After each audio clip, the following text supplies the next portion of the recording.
Welcome to NuttieBuddie Entertainment. The Bad.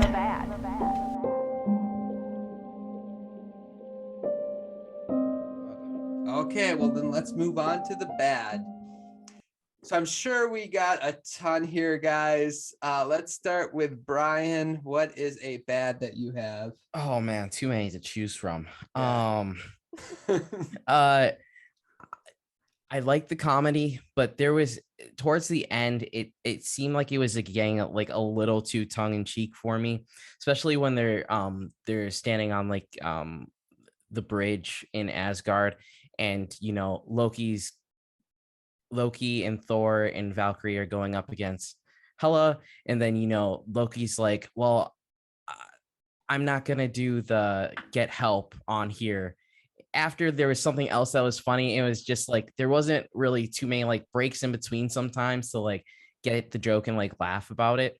So it was very good. It just seemed like they overdid it by like maybe like 5% or something. They could have reined back just a little bit on it. So Yeah, I would agree. I have a different example for when I think they could have held off on the comedy. And granted, we both did laugh at this, but when Asgard's being destroyed and they're off the ship and they're watching it happen, and Korg makes his joke about like the foundations being good. Oh, yeah. Very funny, but at the same time, it takes away the emotional beat of like, oh yeah, these people are essentially like refugees now, and now they have to find somewhere to live. Thor's entire life, his home planet is gone. Like, this is something very emotional that's happening, and we could have just taken that emotional beat without needing the joke to go along with it. I don't know. It gets really dark in the next movie though. Like really dark. Yeah, but I think if it's kind of serious in that moment, that leads into the next movie because they're in a tough spot. I don't know. I guess, yeah. No, I kind of agree with both of you guys. It was definitely like, if you had to say, this was probably like, you could label this a comedy for how many jokes there were. And it's not that I didn't appreciate like all of them and understand like all listeners, like part of the assignment is to find things that we can nitpick on at times with great movies. So I agree though. Like even when the Hulk jumped after on top of Soren or whatever, that the big guy, and like, that they, again, when they're like trying to get all the people off and like, we got to get on the ship and let this happen. And then the Hulk, oh, but it's a monster, fight the monster, or whatever he says. Just like, well, you don't have to take away from the moment, like you guys mentioned, or the moment with them on the ship. You didn't have to take away from the moment of all the emotional impact that it has on the character. So I sort of agree with that. The comedy was just a tad much, if we're going to complain about something. Yeah. Let's see. Do you have a bad, Sarah?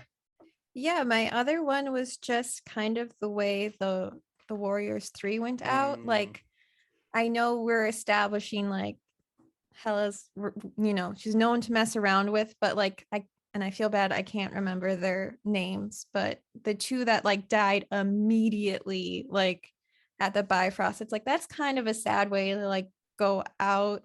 And then I know the third one had his kind of moment, but I wish it was kind of like they had still been able to like band together and the three of them have a final fight against her, or like they were maybe like involved with helping Heimdall in some way, instead of just being like, okay, well, 2/3 of them are gone, and Lady Sif's a mystery. I guess the actress, had scheduling conflicts, but like not even to address like, okay, where's she in all of this? Like that was my other bad. Is just, and I guess also like Thor never acknowledges like, oh yeah, some of his best friends also died during this too.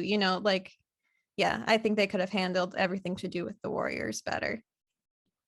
Yeah, I agree. I also had that as my second bad. Just how they killed them off, especially, you could see like they were all a team, and just to kind of like domino, like all of a sudden, like, oh yeah, you're dead, you're dead, you're dead. It was a little disappointing, but I mean, since I know what happens after this, it doesn't really matter because half of the ship of Asgard already gets cut in half from there. So yeah. So yeah, I agree with you guys though. they could have done a story, because again, they did such a good job, like the first two movies, they did a really good job of establishing sort of that brotherhood and the camaraderie, and they didn't even touch on it like in this movie. And or even going forward, really, they haven't touched on it yet anyway. Maybe we'll hear about it in Thor Love and Thunder, who knows. But you know, they still could have died in this movie, but they could have made it more of like a noble thing, like, you know, you mentioned about like helping Heimdall out. Maybe they had to stay behind when they were breaking through that sort of that refuge place. I can't remember what it's called. Like the sanctuary. That's it. Yeah. So when they broke down the doors, the Warrior 3 would stay behind to fight Hela and kind of sacrifice themselves as all those people got away. Something like that, just to give them sort of a noble death, instead of just like, oh, Hela's here, let's kill him off, you know. So I agree 100% with you guys. I felt like the Warrior 3s, they were done dirty. They were done dirty in this movie. Missed opportunity. Disney Plus could have had a new TV series right there. I know. Except for the Warrior 3s, but nope, not anymore. Disney Plus, the Disney series weren't even a thing back then. That's all. No. Isn't that crazy to think about? It wasn't even a thing back then. Any other bad? I just had the two. Okay. Let's move on to the ugly then. Thanks so much for listening to Brian, Sarah, and I do the great, the good, the bad, and the ugly for Thor Ragnarok. Hopefully you guys enjoyed this clip. If you like to listen to the rest of the podcast, click on one of the links below or search where you listen to podcasts in your podcast feed. Please subscribe to the channel, like the video, and let us know in the comments below what is your great, good, bad, and ugly of Thor Ragnarok. Thanks so much for listening. I hope you guys enjoyed, and we'll talk to you guys soon.